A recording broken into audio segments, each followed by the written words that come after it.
Hello guys, welcome back to my channel. Guys, आज मैं events on the series का episode 6 आप लोगों को एक्सप्लेन करने वाली हूँ। ये इस सीरीज का लास्ट एपिसोड है और इस एपिसोड में बहुत ज़्यादा रोमांस है गाइस। तो चलिए बिना बकबक के वीडियो को स्टार्ट करते हैं। एपिसोड 6 की शुरुआत में सन को दिखाया जाता है। वो कैंडल को देख के डर जाता है। आर्थित कहता है, क्या हुआ? सन कहता है, कुछ नहीं। फिर कहता है, क्या मैं तुमसे कुछ पूछ सकता हूँ? तुमने अपने रूम में कैंडल क्यों रखा है? आर्थित कहता है, यहाँ बार बार लाइट चली जाती है, ये आइलैंड है, इसलिए मैंने यहाँ पे कैंडल रखा है। फिर उसके पास जाके बैठ के फिर से हैंडकफ को लगा लेता है। सन कहता है, मैं नहीं भागूंगा। आर्थित कहता है, मुझे तुम पे विश्वास नहीं है। सन कहता है, सिर्फ एक बार मुझे विश्वास करो।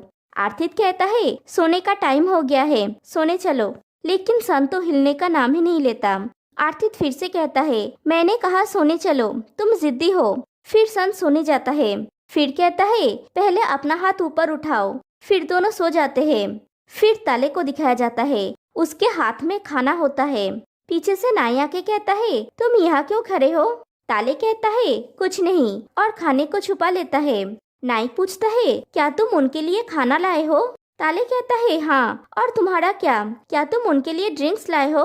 नाई कहता है, हाँ। फिर कहता है, लेकिन मुझे लगता है कि उन्हें ये नहीं चाहिए। ताले कहता है, मुझे भी यही लगता है, लोग बस चिंतित है। फिर नाई ताले के गले पे हाथ रख के कहता है, उन्हें टाइम दो। फिर कहता है, बाय द वे, मेरे साथ खाने चलो। ताले उसका हाथ हटा देता है और कहता है, तुम विकृत हो, तुम्हारा मतलब क्या है? नाई कहता है, तुम्हारे पास खाना है, मेरे पास ड्रिंक्स है, तो खाते हैं। ताले कहता है, तुम्हारा मतलब खाना खाना? नाई कहता है, जरूर। फिर दोनों चले जाते हैं। फिर नेक्स्ट डे मॉर्निंग आर्थित और सन को दिखाया जाता है। सन की नींद टूटती है तो वो देखता है हैंडकफ की चाबी आर्थित के बेड साइड टेबल में है। सन पहले आर्थित को चेक करता है कि क्या वो सच में सो रहा है या नहीं। देखता है आर्थित सच में नींद में ही है। फिर वो हाथ बढ़ा के चाबी को लेने जाता है तो उसका फेस एकदम आर्थित के फेस के करीब आ जाता है और तभी आर्थित भी मुड़ता है और दोनों के लिप्स टकरा जाते हैं। फिर फ्लैशबैक में एक बच्चे को दिखाया जाता है जो कहता है, जब हम बड़े होंगे तो मैं ऐसा कुछ करूँगा कि तुम मुझे याद कर सको, लेकिन तुम्हें मुझे हाय कहना होगा। कहानी प्रेजेंट में आती है। आर्थित कहता है, आई एम सॉरी। सन कहता है, ठीक है। फिर दोनों उठ के बैठ जाते हैं। दोनों ही थोड़ा शाई होते हैं। आर्थित हैंडकफ को खोल देता है और कहता है, जाके नहा लो। सन कहता है, ओके। आर्थित कहता है, और भागने के बारे में सोचना भी मत, कोई तुम्हें पकड़ लेगा। सन कहता है, मैं जानता हूँ, मैं नहीं भागूंगा। फिर सन नहाने चला जाता है और आर्थित बचपन की बातें याद करता है। फ्लैशबैक में दिखाया जाता है आशिंग सन की हेल्प से बॉक्सिंग प्रैक्टिस कर रहा होता है। आशिंग पंच मारता है तो सन के गाल पे लग जाता है। आशिंग कहता है, तुम यहाँ पे बैठो, मैं तुम्हारे लिए बाम लेके आता हूँ, और वो चला जाता है। सन बैठा हुआ होता है। तभी उससे थोड़ा बड़ा एक लड़का उसके पास आता है और वो आर्थित होता है। आर्थित कहता है, दर्द हो रहा है? सन कहता है, जरूर। आर्थित उसके पास बैठ के चोट को देखता है और कहता है, ये थोड़ा सा ही है, ठीक हो जाएगा। सन कहता है, तुम्हारा नाम क्या है? आर्थित कहता है, तुम्हें जानने की जरूरत नहीं है। सन कहता है, क्यों? आर्थित कहता है, मैं अब यहाँ पे नहीं रहूंगा। सन कहता है, तुम कहाँ जाओगे? क्या तुम ज्यादा समय तक यहाँ पे रह सकते हो और मेरे साथ खेल सकते हो? आर्थित कहता है, नहीं, और वो जाने लगता है। तभी सन कहता है, जब हम बड़े होंगे तो मैं ऐसा कुछ करूँगा कि तुम मुझे याद कर सको, लेकिन तुम्हें मुझे हाय कहना होगा। आर्थित कहता है, मैं तुम्हें पहचानूंगा कैसे? सन थोड़ा सोच के कहता है, मैं अपने बाल ऑरेंज कलर का बना लूंगा, सन के जैसे, क्योंकि मेरा नाम सन है। फिर आर्थित उस पल को याद करता है जब वो लोग बड़े होने के बाद पहली बार मिले थे। तभी आर्थित उसे पहचान गया था। कहानी प्रेजेंट में आती है। आर्थित अपने लिप्स को टच करता है और यहीं पे ये सीन कट हो जाती है। फिर आर्थित बीच पे आता है। वहाँ पे ताले लोगों से काम करवा रहा होता है और नाई और निमो ये सब देख रहा होता है। वहाँ पे आर्थित आता है और पूछता है, तुम लोग यहाँ पे क्या कर रहे हो? निमो कहता है, मैं तुम्हारे काम में हेल्प करने के लिए आया था। आर्थित नाई से कहता है, नाई तुम भी, तुम बैंकॉक वापस नहीं जाओगे? नाई कहता है मुझे लगता है कि मैं बाद में वापस जाऊंगा, मैं तुम्हारे भाई के साथ जाऊंगा और बैंकॉक का काम मैं उसे हैंडल कर लूंगा, तुम चिंता मत करो। मैंने किसी को भेजा हुआ है सन के डैड के ऊपर नजर रखने के लिए। इस समय वो पैसे की तलाश में है तुम्हारा कर्जा चुकाने के लिए। ताले कहता है तुम लोग किस बारे में बात कर रहे हो, इतना सीरियस क्यों दिख रहे हो? सिर्फ बाप के बारे में बात कर रहे हो और बेटे का क्या? फिर आर्थित से पूछता है आर्थित क्या वो हो गया? आर्थित पूछता है तुम्हारा मतलब क्या है? सब लोग हंस रहे होते हैं। निमो आर्थित से कहता है पी आर्थित तुम्हें खुद के लिए थोड़ी सी खुशी ढूंढ लेनी चाहिए, बिल्कुल भी स्ट्रेस मत लो, हमारे पास बहुत पैसा है और जब मैं ग्रेजुएट हो जाऊंगा मैं यहाँ आके बिजनेस में तुम्हारी मदद करूंगा। आर्थित कहता है तुम्हें अपनी पढ़ाई में ध्यान लगाना चाहिए, मेरे लिए चिंता मत करो। तभी वहाँ पे आर्थित का स्टाफ सन को पकड़ के लेके आता है। आर्थित उन लोगों से कहता है सबका ख्याल रखने के लिए और सन को लेके वहाँ से जाने लगता है। सन नीमो से कहता है उसे हेल्प करने के लिए। नीमो कहता है मैं इसमें तुम्हारी मदद नहीं कर सकता। फिर ताले से हेल्प मांगता है लेकिन ताले भी मना कर देता है। आर्थित जबरदस्ती उसे लेके वहाँ से चला जाता है। फिर सन आर्थित से पूछता है हम कहाँ जा रहे हैं? आर्थित कहता है सिर्फ मुझे फॉलो करो। फिर थोड़ी दूर जाके आर्थित रुक जाता है तो सन पूछता है रुक क्यों गए? आर्थित कहता है हम पहुंच गए, आज जो काम तुम्हें करना होगा वो है कोकोनट्स को कलेक्ट करना। सन कहता है फिर से क्या इस आइलैंड में और कोई काम नहीं है? हाँ और एक बात, मैं इंसान हूँ बंदर नहीं जो कोकोनट लेने के लिए पेड़ पे चढ़ जाऊँ। आर्थित कहता है मैंने कलेक्ट करने के लिए कहा, पेड़ पे चढ़ने के लिए नहीं। तभी सन के सर के ऊपर एक कोकोनट गिरता है लेकिन वो गिरने से पहले ही आर्थित सन को हटा लेता है तो उसे चोट नहीं लगती। पेड़ पे एक बंदर होता है, वही कोकोनट फेंक रहा था। सन उससे भी पंगा ले लेता है। आर्थित अपने हाथ से हैंडकफ को खोल देता है और सन से कहता है मैं ऊपर तुम्हारा इंतजार करूंगा, यहाँ पे सब काम कर लो और भागना मत। सन कहता है हाँ मैं समझ गया, तुम ये रोज बोलते हो जो मुझे पागल बना देता है। आर्थित वहाँ से चला जाता है। फिर बंदर कोकोनट फेंकता है और सन उसे कलेक्ट करने लगता है। फिर एक पर्सन बंदर को लेके चला जाता है और सन भी बैठ के थोड़ा रेस्ट कर रहा होता है। तभी फिर से पेड़ से एक कोकोनट सन के ऊपर गिरने वाला होता है लेकिन पीछे से आर्थित आके उसे बचा लेता है और कोकोनट आर्थित के पीठ पे गिरता है और उसे चोट लग जाता है। सन कहता है क्या तुम्हें लगा? आर्थित कहता है कोई बात नहीं, ठीक हो जाएगा। सन उसे उठने में हेल्प करता है। फिर सन आर्थित को चलने में भी सहारा देता है।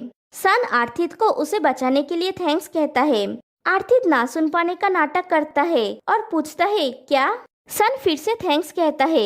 आर्थित हंसता है तो सन पूछता है तुम हंस क्यों रहे हो? मुझे पता है कि तुमने ये सुना। फिर कहता है बाय द वे हमारा नाम सेम है, तुम्हारा नाम है आर्थित जो इंग्लिश में है सन और मेरा नाम सन है जो थाई में है आर्थित, ये सेम मीनिंग है। आर्थित कहता है ये अनलकी है। सन कहता है वो मैं हूँ, क्या तुम जानते हो मेरा काम है ऋण कलेक्ट करना, लेकिन मैं इसमें कभी भी सफल नहीं हुआ। पहले मेरे डैड ने मुझे तुमसे पैसा लेने के लिए भेजा, मैंने सोचा अगर ये सक्सेसफुल हुआ तो ये मेरी मर्यादा को लौटाने में सक्षम होगा, लेकिन आखिर में रिजल्ट सेम है।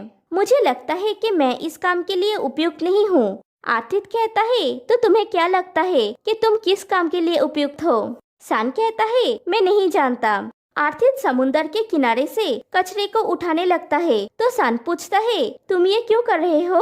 आर्थित कहता है मैं सिर्फ ये चाहता हूँ कि मेरा घर साफ सुथरा रहे, जब ये साफ होगा तो रहने के लिए अच्छा होगा, है ना?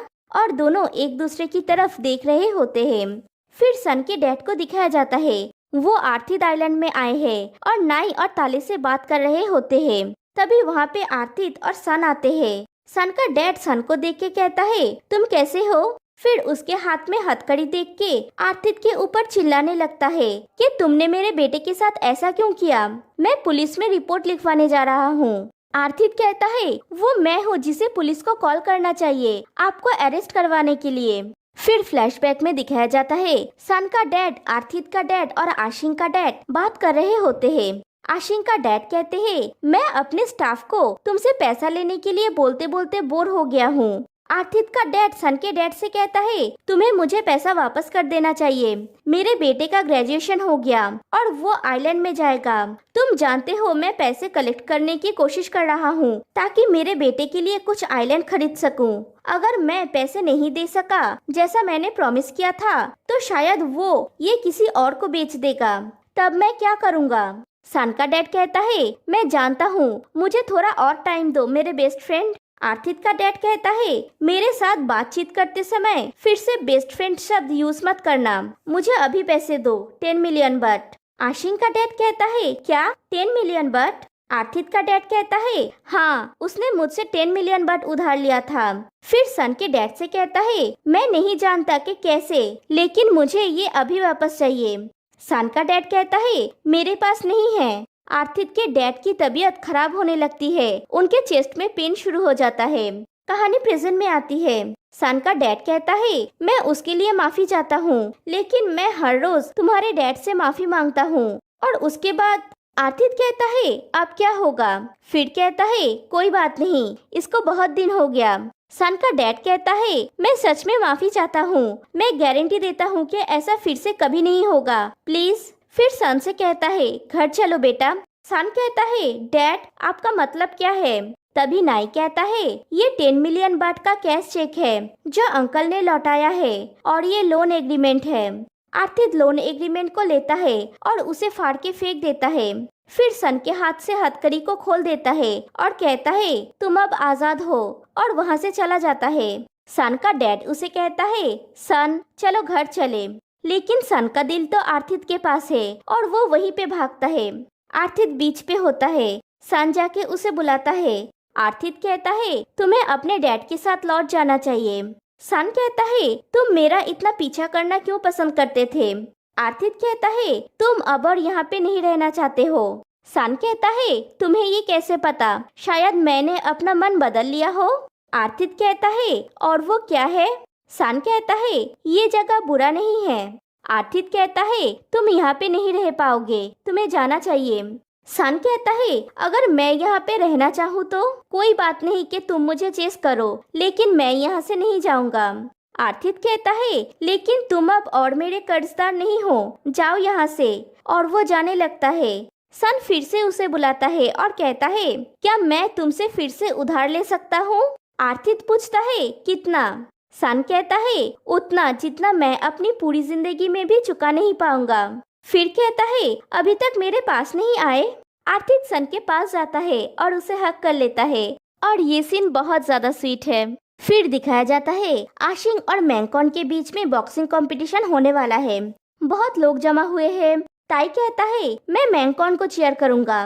मेग कहता है मैं आशिंग को चीयर करूंगा। वहाँ पे आशिंग का डैड और सन का डैड भी होते हैं और वो बहुत खुश होते हैं। आप लोग यही सोच रहे हैं ना कि आशिंग का डैड कंपटीशन के लिए राजी कैसे हुआ? थोड़ी देर में पता चल जाएगा। सन का डैड कहता है तुम्हें क्या लगता है कि कौन जीतेगा? आशिंग का डैड कहता है बेशक मेरा बेटा जीतेगा। सन का डैड कहता है तो मैं ऑपोजिट साइड पे बेट लगाता हूँ। आशिंग का डैड कहता है क्या तुम्हारे पास पैसा है? सन का डैड कहता है मैंने लास्ट टाइम इन्वेस्ट किया था तो मुझे बहुत सारा पैसा मिला था। फिर से फ्लैशबैक का सीन दिखाया जाता है। सन का डैड, आर्थित का डैड और आशिंग का डैड बैठ के बात कर रहे होते हैं। आर्थित का डैड कहते हैं तुम अपने बेटे के लिए ये बॉक्सिंग कैंप क्यों चलाते हो? आशिंग का डैड कहता है मेरे बेटे की खुशी के लिए मैं कुछ भी कर सकता हूँ। सन का डैड कहता है तुम ये कैंप अपने बेटे के लिए चलाते हो या खुद के लिए? आशिंग का डैड कहता है मुंह संभाल के बात करो, तुम ऐसा क्यों बोल रहे हो? आर्थित का डैड कहता है शांत हो जाओ तुम दोनों, हम अब बूढ़े हो गए हैं। मैं पैसे की जुगाड़ कर रहा हूँ मेरे बेटे के लिए कुछ आइलैंड खरीदने के लिए और उन्हें पारिवारिक संपत्ति के रूप में ये दूंगा। आशिंग का डैड कहता है तुम ऐसे बोल रहे हो, कितनी दुख की बात है। मेरा बेटा एक लड़का है, तुम्हारे बेटे भी लड़के हैं। अगर ऐसा नहीं होता तो हम एक फैमिली हो सकते। आर्थित का डैड कहता है अगर हम में से किसी के बच्चे भी लड़की होती तो वो शादी कर सकते, और अगर ये सच होगा तो मैं उनको अपने आइलैंड की सारी संपत्ति दे दूंगा। सन का डैड कहता है सारे जेंडर सेम हैं, बच्चों की खुशी के लिए हमें और थोड़ा ओपन अप होना पड़ेगा। आर्थित का डैड कहता है तुम सही बोल रहे हो, आजकल हर जेंडर के लोग एक दूसरे से प्यार कर सकते हैं। हमारे बच्चे को प्यार करने दो, हमें भी प्यार करना चाहिए, है ना? आशिन का डैड कहता है हाँ, लेकिन ये चिंता की बात है। आर्थित का डैड कहता है क्यों?